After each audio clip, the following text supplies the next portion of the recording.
What's up, YouTubers? My name is Car Reviewer 1986, and I'm doing a 13,000 mile review. If you can see that, there we go. 13,080 miles on my 2021 Ram 2500 with the 6.4 liter Hemi. Opted for the Hemi, obviously. Bought it with 3 miles on the odometer. Opted for the Hemi because of A, diesel prices, and B, for the, what do you call it? The diesel maintenance, because the diesel maintenance gets you kind of like an oil change from the dealership, I think was $189.99 or something like that, not including fill filters and DEF system and all that stuff. So in the long term, the Hemi has worked out really good. To and from work right now, I'm obviously averaging 13.3 miles a gallon. I have done some mods to this vehicle. Oh, this camera's really sucking right now. It's an iPhone 13 Pro Max. Here we go. So, you get the tow haul mode button there, and then you got the traction control button there, 4-wheel drive, all that good stuff, push to start. So when I did this video, I did a video on this originally about a year ago. I think I only had a few thousand miles on it at the time, but this truck has been really good to me. I'm actually very impressed with the Hemi. I've actually towed quite a bit of load. I've maxed out the tow rating on this thing quite a few times, and it pulled like a champ. I've done quite a few upgrades to the Ram 2500. I've done intake, which is an AFE Magnum Force, a MBRP 4-inch catback exhaust system, load lifter 5000 Pro airbag suspension in the rear, and then I can't remember the brand, but it was a fifth wheel setup that I put in the back along with gooseneck. I know the company was B&W. I want to say it's the companion hitch. Not exactly the cheapest setup, but it does its job very well. So, in terms of review of this vehicle, I've had 13,080 issue-free miles on this truck. No check engine light, no nothing has come on this vehicle. I did have one issue. It was way early on, and it was an alignment issue. The alignment was way off. Took it to the dealership fixed it, no questions asked, no issues whatsoever. But you can kind of see here. So this is basically my idling temperature. So everything's fully heated up. Even when I'm pulling a full load, the oil temperature doesn't get above 230. The transmission temperature has never gotten above 173, I believe. And then the coolant temperature has never gotten above 220. And that's me pulling a super heavy load over the I-80 in Pennsylvania through the Appalachian hills and mountains and whatnot. But give you guys a little bit of a sound so you can kind of hear the rumbling of the exhaust system. But this is what the MBRP exhaust sounds like.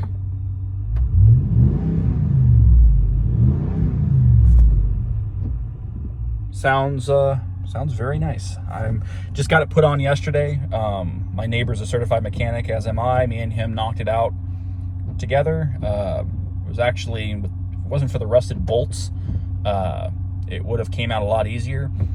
Even with the underbody coating, which I've done yearly. This is now the second year that I've put the underbody coating on it.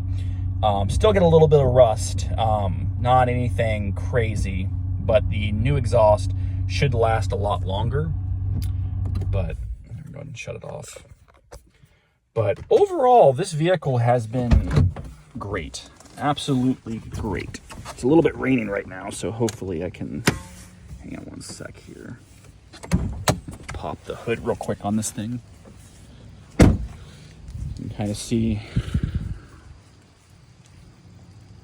I've kept everything relatively stock. I mean, besides the running boards and stuff like that, but I debadged it, took the Hemi logos off, stuff like that. And then on the inside here, You can see the Magnum Force AFE power intake, and of course the 6.4 liter Hemi.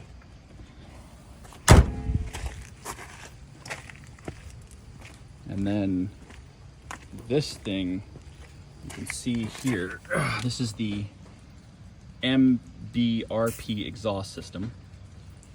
It gets rid of the resonator completely. And then if you look underneath here, you can see the exhaust system. It says MPRP. But you can see I also undercoated it. That's all undercoating there, all undercoating there. But overall, like I said, the vehicle's been very much issue-free since purchasing it. Even with the upgrades, everything's been really good on it.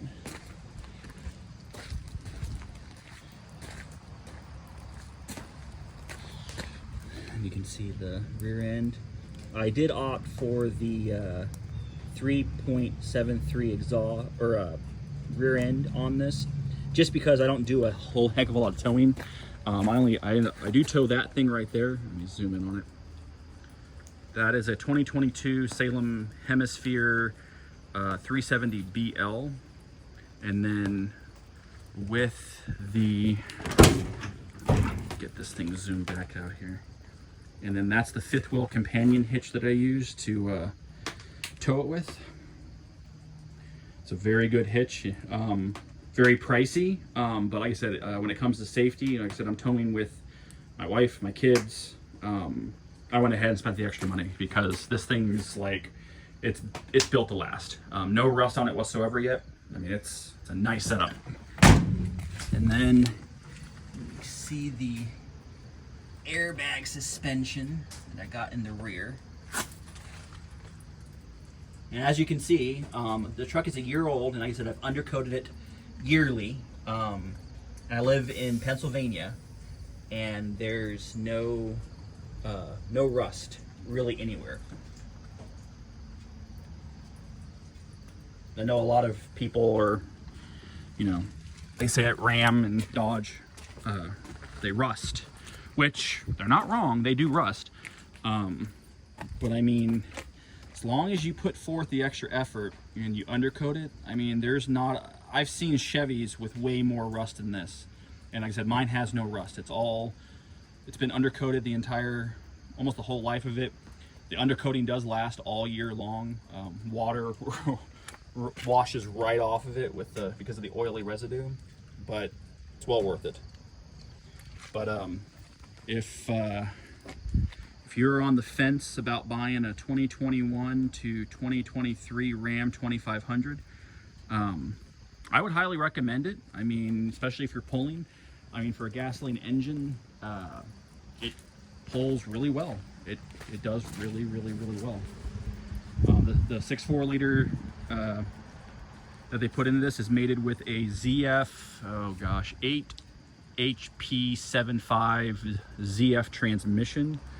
When I'm not pulling, I average about 16 to 17 miles a gallon on the highway, about 13 to 14 in the city. So it's not the greatest gas mileage, but for the sheer size of this truck, it does get pretty awesome gas mileage. I've also installed a, what do you call those things? It's a Banks pedal monster, and I leave it on city mode. It definitely helps with the throttle response on the things, and it kind of helps unlock the exhaust and intake setup that I already have installed on it.